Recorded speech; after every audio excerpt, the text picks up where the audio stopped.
what do you have to say, Shiksha? First of all, introduce yourself so people know who you are. I didn't even have to valley do that.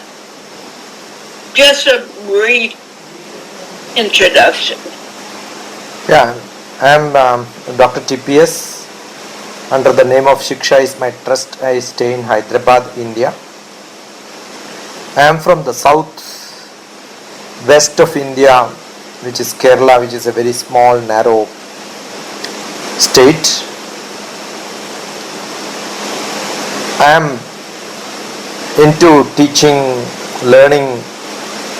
After my government service as a space scientist, working in government for 20 years, I am now in freelancer for last 13 years. Coming to the question of happiness, the Eastern philosophy, as a student of Eastern philosophy, the Bharatiya Shastram, it is very difficult to find happiness outside if your inside is not happy. So it's very clear, you have to be happy inside. Why people have confusion on happiness? People identify desire and not satisfying desire, a desire for development, desire for seeing every place problems and troubles make you unhappy. Or if you go to a place where everybody is crying, I am sure if a death happens and then you visit to that house, even if they are not related to you, not known to you, if everybody is crying, you will also start crying. So external gives an impulse for us to get a feel, but the feel is within us. So that is momentary. So what is real happiness? How long you will keep this unhappiness and rewind yourself back into the happiness? Because by birth, all children are happy and we were all children at the young age. No suffering is there. We are all blessed to be happy with a lot of wisdom. The God's gift is within us. So, desire is what is creating problem, karma. When Shivali is talking also, the word desire, I want, external things prompt me. This is what comes. Desire is always good, but it has to be within my limit. I cannot be in Delhi going around the Parliament House in the vehicle and imagine that I want that house as mine. I want to own it. It will never happen. So if you know how to limit your happiness, then you can find the means of getting that to you. So the first thing, desire in Bharatiya Shastram is called kama. The means of satisfying the desire is called artha. Artha is the means. So it could be money, it could be influence, it could be knowledge, it could be fame, it could be anything. So once I have the means of satisfying the desire through the proper value way, where after some time I will not keep my hand on my head and so, oh, I should not have done it, which makes me unhappy. So that unhappiness or happiness, logically thinking or feeling for that, it's all within us. It's not external. I can see a beautiful smiling face and be envy about them and feel sad inside. I can join with them to be happy also. You can have a company of people who are highly wise, lot of knowledge, good satsang, and you feel that no, oh, I am not able to be like this, and the inside unhappiness will come. If you are inside happy person, you will join them openly and ask questions, you reflect, you start learning. So what gives happiness? In the whole world there are only 3 categories, which is what Eastern philosophy says. I feel happy when I learn something. So happiness comes with the learning. Second, happiness comes with earning. That earning can be money, it can be your influence, it can be status, positions, everything can be earning. And third one is fame. People are happy when they become famous. I know one more person today. Shivali got introduced to me, though I know, I am broadcasting my program, some people contact me, definitely will feel happy. So three things: learn, earn, and fame. But underlying all these, what remains is the happiness. When I learn, do I become happy? When I earn, do I find happiness inside? When I become famous, am I becoming more and more happy? So if that sustains for a long time, that happiness is called bliss. So that is what we call it as desire, the means of satisfying desire, and the value added ways of getting it gives me blissfulness. Kama, Artha, Dharma, Moksha.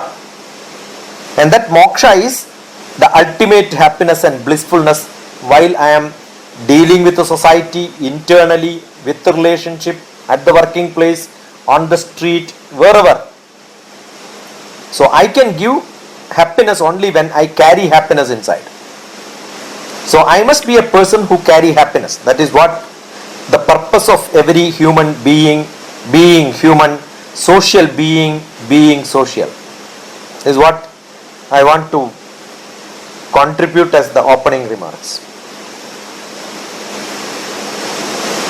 Okay. We're talking about that now. And you use some terms that many people who are not from your country would understand. You use satsang, you use karma. Can you please give them some definition so people know? Yeah. What's One most commonly used word in the social gathering in Eastern philosophy, in Indian philosophy, is satsang. Sat means good, sang means company. So I have company of good people around. So what is good people? Who shares my thoughts? Assume I am seeing a cinema, or I am watching somebody playing football. If I am surrounded by people who really enjoy or who also share same discussion, then I am in a satsang. So if I am talking about religion and somebody do not carry the same spirit, or maybe we are not in good frequency with them, good biorhythm with them, definitely we are not in a good company. So satsang means being in good company where me and who are all with us have little more wisdom, little more value addition in their life. It is not a materialistic well-being, a business gathering or a group. It's all for the purpose of attaining more sensible wisdom, more spiritually enlightened. So this is what generally we are talking, the religious satsang. That is one word. And the next one is the kama. Kama is desire. If I wanted to go to some place, that's my desire. I don't have money to buy my tickets, so I don't have means of attaining that desire. So what do I do? If I am influential, probably somebody will sponsor my ticket. Somebody will take care of my expenses. So for every desire, I must find the ways of satisfying that desire. That's what I was explaining. Kama, artha. Artha is the means of satisfying the desire. It could be influence, it could be positions, it could be somebody sponsoring. Because I am a knowledgeable person, somebody can sponsor me for classes. I don't think I have paid my pocket money to come to Delhi anytime in my life, because somebody sponsors it, right? So if that is my spirit, I am sharing what I have and somebody else is taking care of me. So always kama, a bounded, limited Kama will make you satisfied. If it is unbounded, beyond your limits, then Kama is most dangerous. So Kama is desire which is accepted desire. Oh, I am able to satisfy what I need so that I will become permanent happy, not a temporary happiness. Okay. You believe that there is actual permanent happiness? Or does happiness go with what you get in life? I mean, we have moments that are sad and we have moments that are happy or joyful.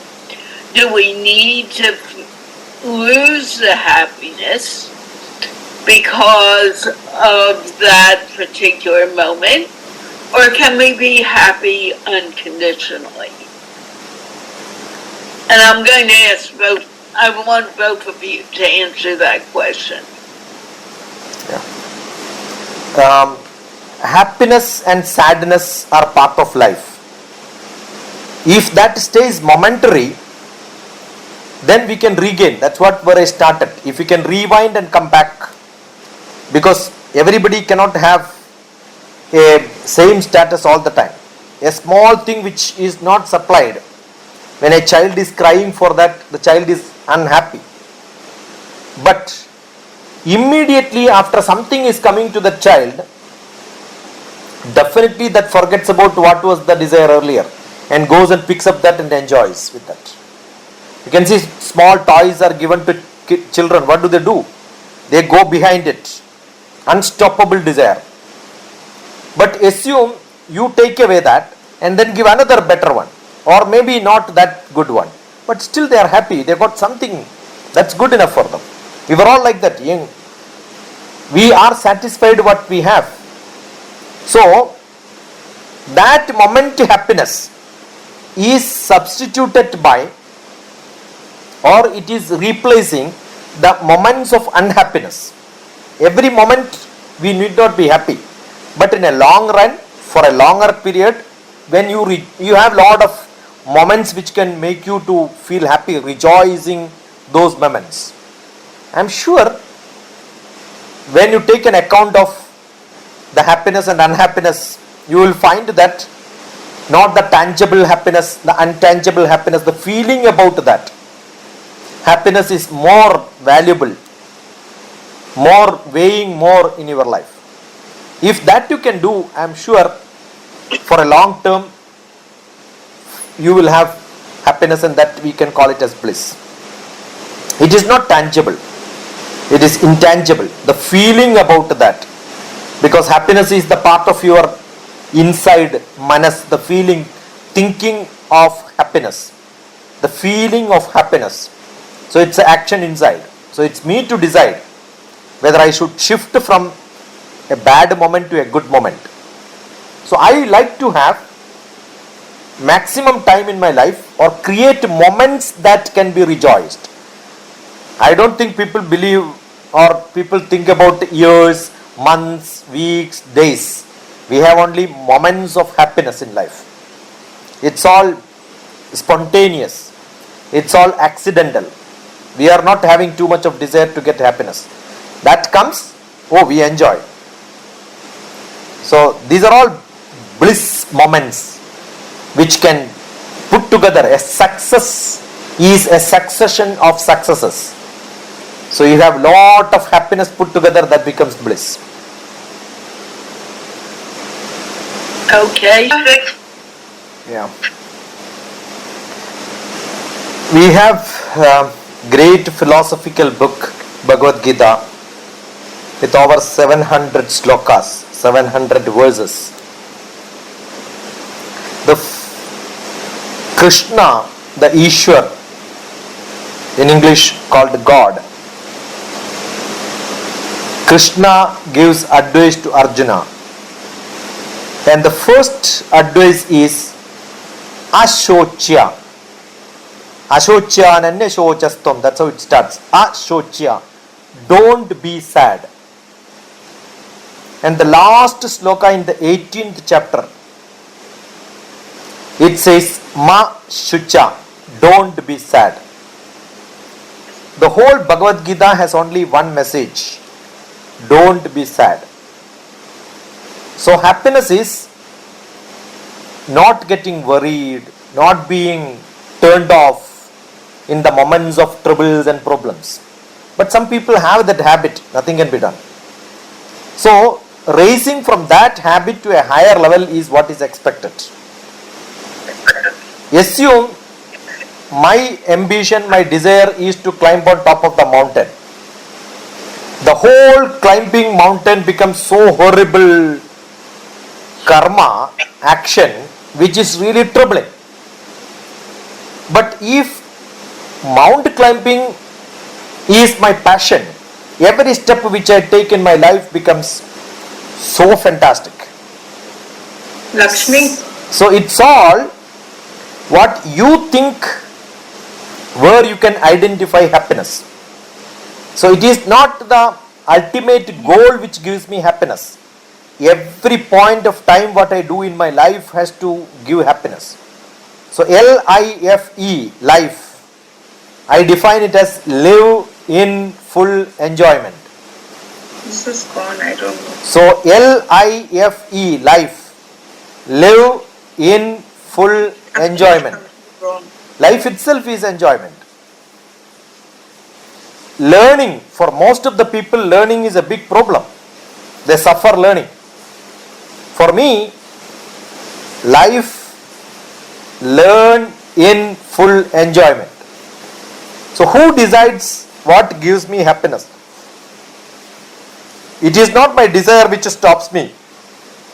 It is my attitude towards how I am going to achieve, satisfy, get to my ultimate. If somebody says the materialistic things gives me happiness, it's all up to you. If I like to have a beautiful dress, when you put on to you, you are not seeing it. You have to be in front of a mirror to see it. So external things, it can take only up to your body, not inside your heart, inside your manas, inside your feelings. Inside your feelings, no material can go. But if I am so happy seeing it externally on somebody else, I must also feel happy. When I see a beautiful flower, if I think I must have it in my garden, seeing everywhere makes me unhappy. But if it is in neighbor's garden, I am able to see that every day and enjoy. I don't want to pluck it. My happiness is always there. So the definition of happiness is very well defined in Bhagavad Gita. Your karma, your passion, devotion, that determines how much happiness you can derive from your actions. So there are no troubles in life. It's only the way you look at the trouble and accept it as your experience. I think the other time when we had a discussion, I was talking about I have a great expectation. And I compare with what experience which I had. Therefore what happens? The present enjoyment I am suffering. So if I can convert my experience for attaining a good expected outcome from my desire, I am sure I can enjoy every moment. And that is what is being spiritual. And that is what is being enlightened. That is what is getting into higher level of spirituality. It is not controlling desire. It is how do you look at desire and how do you look at every action which you take for getting to that point. You think that that is the ultimate. Therefore, life is full of enjoyment. Ena kena prakarena.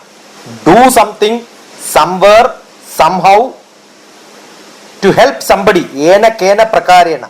Yasya kasyapi dehinaha. What you do doesn't matter. Well, if you are going to use words in your language, that's fine. But you need to translate. That is what I am doing.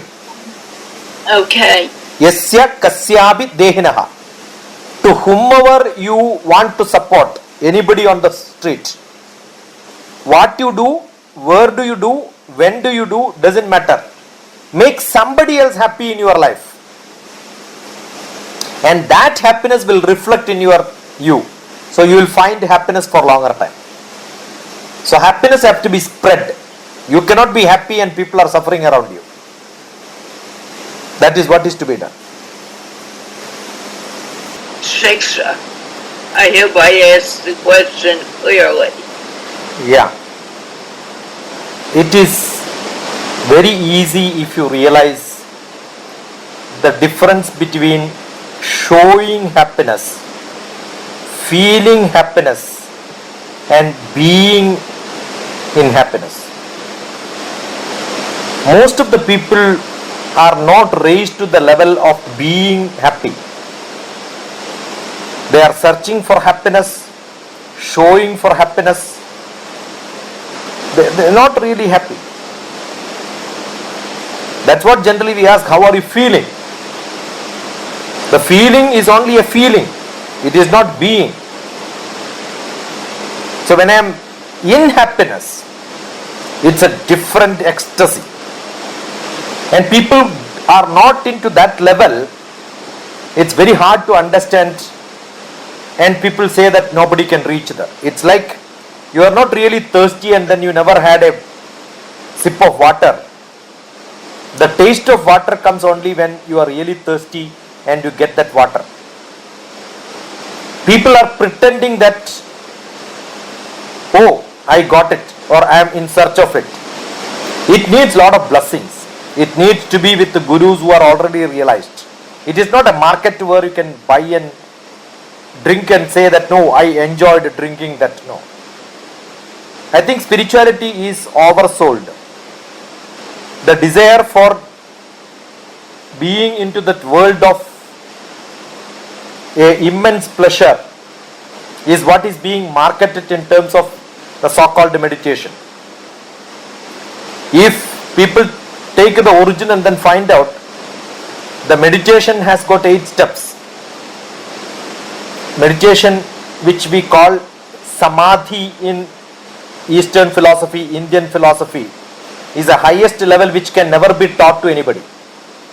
So, as I cannot teach the taste of water to somebody else, it is for me to feel it.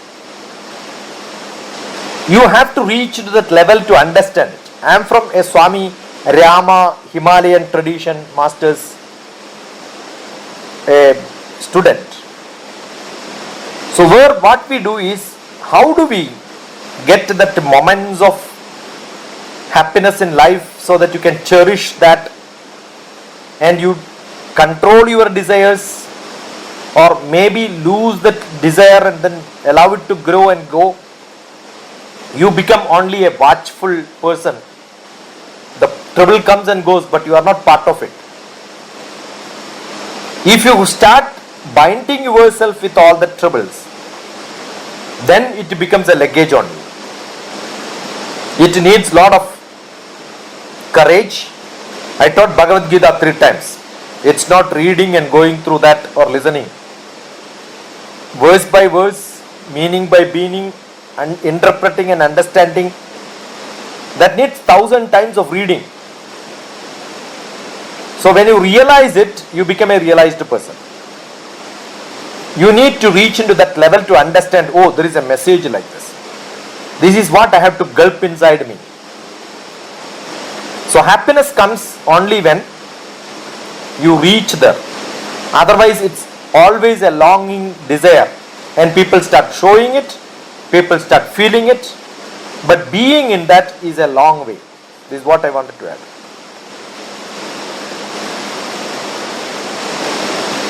I hope you don't mind, but some people, like in the West, are not trained in understanding some of this.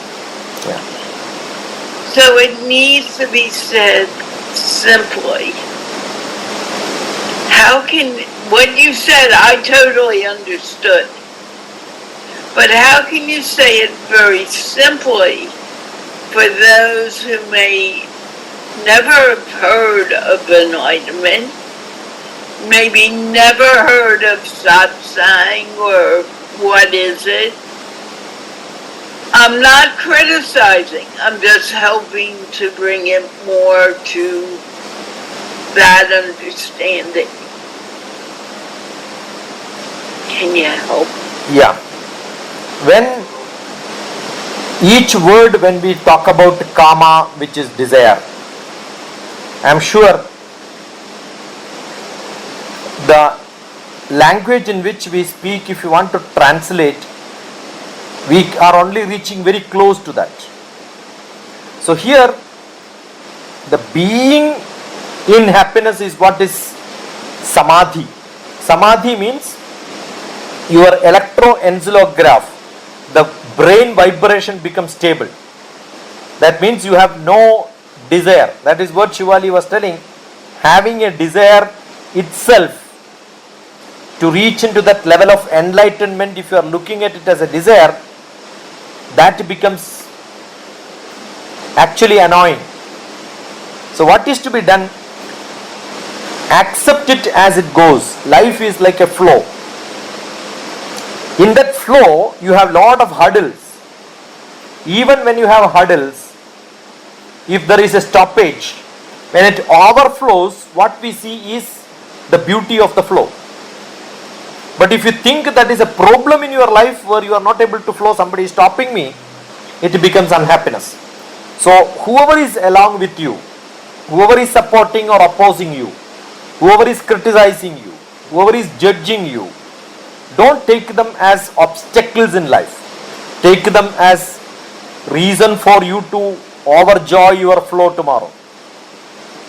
So you can also convert everybody's company into a beneficial activity in your life. So that is what I mean by satsang. Satsang doesn't mean everybody supports you and you are in the same frequency. You can have a different frequency, but you enjoy that frequency so that you can create something new. You can create yourself, identify, reflect on what is happening around you. You find reasons for changing your path, identifying new ways of looking at life. Such discussions happens, and that is what is called satsang. So you don't necessarily need to agree with every word that's being said, but just hear it and relate to it. Yeah. Shiksha? Yeah, we have to be very thorough with what is relationship, what is that is around me in terms of wealth, health, career, activity which I have got. Everything adds, and that adds to our experience of enjoying life. So it is to be experienced. That's what I wanted to add. Thank you. And life is an experience. Does it need to be taken seriously all the time? Yes. You think life should be serious all the time? No. Life is an adventure. It's a one big adventure. Right. Why do you say, Shiksha, that life should be serious all the time and we should be real? I want it this way. No, Or should be at ease with it? yeah, serious doesn't mean that you are not happy. You are enjoying every moment and you can be serious. I am very serious in studying, but I am deriving happiness from that. So it is not what you think serious means. No, you don't derive, enjoy happiness inside. What is showing is probably not good, but what is feeling is what is experience.